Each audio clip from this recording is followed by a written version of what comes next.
Hey, what's up everybody? It is Kellen here from Start Your Systems, and welcome back to MX Simulator, where today we are playing the 14th round of the 2019 Supercross Series in-game, a replica of the Nashville, Tennessee Supercross coming up this weekend, basically tomorrow actually, really. So right around the corner is Nashville. I feel like this race snuck up on us this week a little bit. Sim race is pretty good on this track. I felt like the layout suited pretty well, and I'm actually excited to see how this one plays out in real life, just because there's a lot of different lines that are being used in the sim race, and there's really like 3 full rhythm sections. Like each lane goes like almost the whole distance of the stadium and makes for some pretty interesting rhythm lanes, I feel, this week. So I'm excited to see how that plays out. There's only 1 Supercross triple, 1 finish line jump, 2 sets of whoops.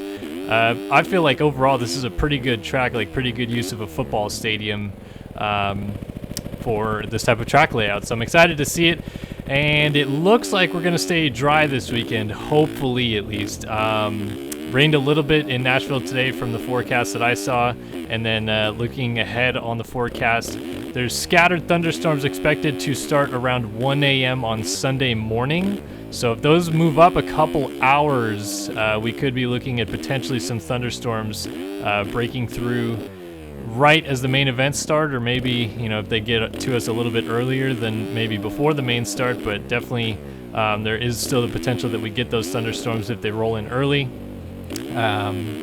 If not, I think the track should be dry, just because the light rain that they got today, from the pictures I saw, didn't seem to negatively impact the track too bad.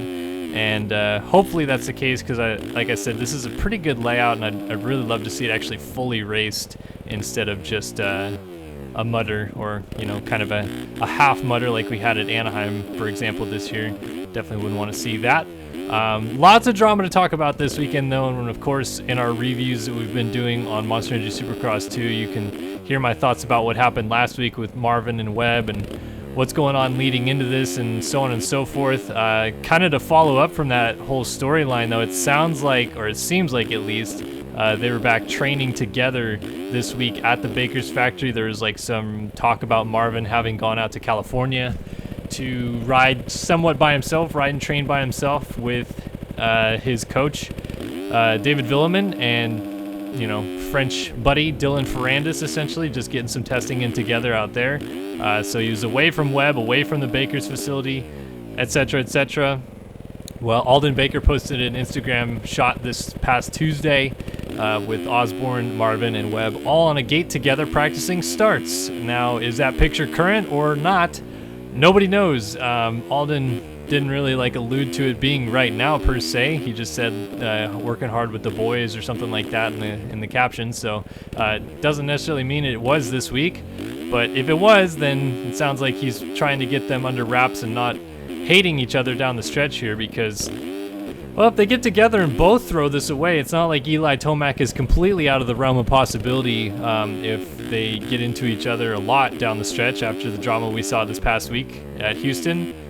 26 points down for Eli. He hasn't been great the last 3-4 rounds per se. Like, he's been hovering around the podium each week, but hasn't been the same Eli that we know that has kind of that race-winning speed week in, week out.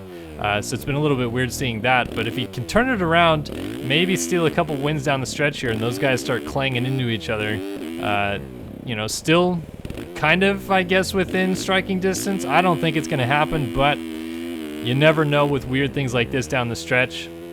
Either way, I think that the Cooper and Marvin drama is going to be kind of the biggest thing to watch this weekend for, because is it going to carry over? Is Marv going to, quote, retaliate? Is Webb going to, you know, get the jump on it and do something to Marvin first so that Marvin doesn't have the chance to retaliate? We've seen both of them getting good starts lately, both of them riding pretty well, and both of them maybe getting into each other if the opportunity presents themselves, I feel like. So really looking forward to that this weekend. I feel like this track does a pretty good job of presenting opportunities for passing. It is basically Glendale, Minneapolis, Dallas 4.0. It's very similar layout, very similar track design.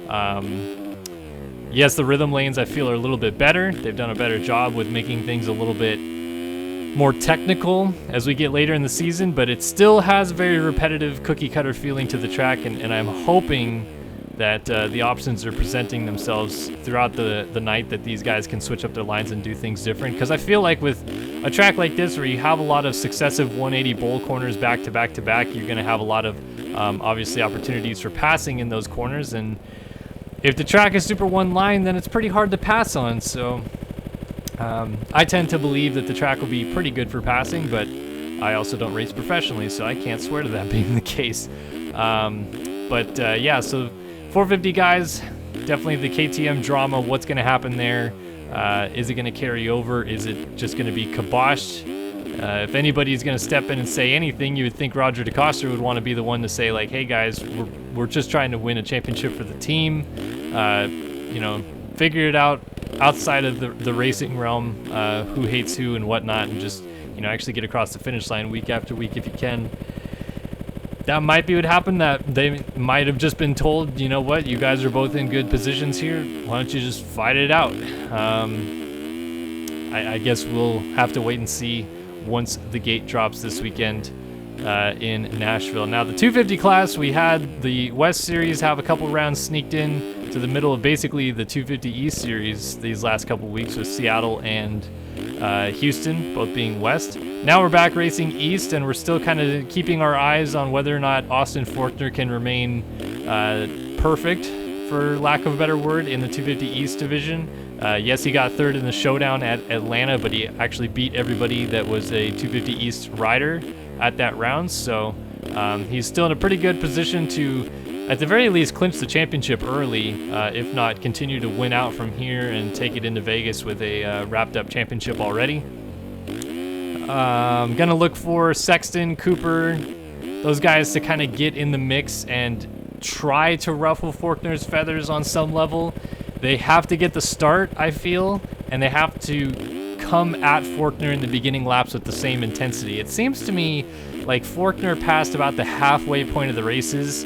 Not that he, goes like stale or anything, but he just kind of, settles into a groove and starts running a pace, and doesn't necessarily have the kind of all-out Forkner level stuff that he has at the beginning of the race in him for the whole 15 minutes. So if they can put the pressure on him at the beginning of the race and force him to make mistakes and keep it on him all the way until that midpoint, they're going to have a better chance at winning the race down the stretch, because it doesn't seem like Forkner has that same intensity level that he does at the beginning. So, if anything, that's what I look for out of Sexton and Cooper this weekend, that even if they don't win the race, they at least try to do that and, push Forkner at the beginning, make him, think that, these guys are right there, and really kind of put the pressure on to maybe make that mistake out of Forkner. Doesn't mean that it's going to happen, not necessarily, but putting that pressure on early, I think, is how you're going to break him down once you get later in the race. And that's definitely something we're going to have to keep an eye on here in Nashville. But looking forward to the race this weekend. Obviously wanted to get down and do a little bit of sim action in the game. I haven't really played much sim lately, and I'm trying to get back into it. I want to bring track walks back. I want to do more sim related stuff, just because I haven't played the game very much at all this year, and that's kind of sad, because I still like sim and would love to play it a little bit more often. So getting down and dirty with some Nashville action. I'm excited that we're in Nashville too. Some rumblings that apparently Atlanta might be off the schedule next year and they're going to Charlotte instead. So that might be kind of cool to switch it up a little bit and have some different stadiums in use. I know that the Atlanta fans would be super bummed, and we've had the Atlanta Supercross for so many consecutive years that would really be a bummer. But supposedly the new stadium is a nightmare to rent out of price-wise for the Feld guys, and we know that Feld is just not willing to fork out the cash necessarily to take those kind of steps. They don't want to put more dirt on the racetrack, so why the heck would they spend more money to be in the new stadium when they could just move to a different city and spend less money and rent it out for cheaper, etc., etc., especially with these Supercross Futures races that they're having for most of the year now. They're renting the stadium out for longer. They're using more of their money to rent workers and employees out for longer periods of time. So I'd imagine that's part of the reason why I'm hearing Atlanta might go off the schedule, but can't swear to it. if they do go to Charlotte, that'd be kind of cool. They haven't been to Charlotte since 98 or 99, I believe. I know John Dowd got his first 250 win at Charlotte at the Speedway. Be curious to know if they are going to go to where the Carolina Panthers play in the U.S. Bank Stadium or whatever that one's called. Something Bank Stadium, I feel like it is. But this one is where the Tennessee Titans play, and I don't think they've actually been here at least in a while, maybe since I've been alive in Nashville. So this is really cool that new stadium, kind of new vibe, potentially some new soil that we'd have to deal with a little bit. Just looking at the pictures, I know they didn't really have a press day or anything today, but the soil looks kind of like chocolatey, very similar to Muddy Creek, which is in Blounteville, Tennessee, so both in the same state here. Don't think that's necessarily exactly true. I don't think that it's going to be chocolate cake like it is at Muddy Creek, but I think that the dirt has the potential to break down maybe a little bit more than the standard hard pack stuff we've seen the past couple weeks at Seattle and Houston. It's more East Coast type dirt anyway, so keep an eye out for the track to break down, maybe the whoops to become jumpers as they usually do on the East Coast, and that obviously would benefit Marvin more than anybody, and he's in a position where he needs to have those benefits come his way. And yeah, gonna be a lot of fun to watch the drama this weekend. Hope you guys will enjoy the weekend as well, and I hope you guys enjoyed a little bit of gameplay action here in MX Simulator, Nashville Supercross. Download the track in the description below if you guys want to try it out for yourself and flounder around the track as miserably as I have in the past 11 or so minutes here. But if you get a groove down on this track, it's definitely a really smooth and fun track to get a flow going on, and would recommend. So thanks guys for watching another video here on Start Your Systems. My name's Kellen, and I'll see you guys in the next one. So long for now.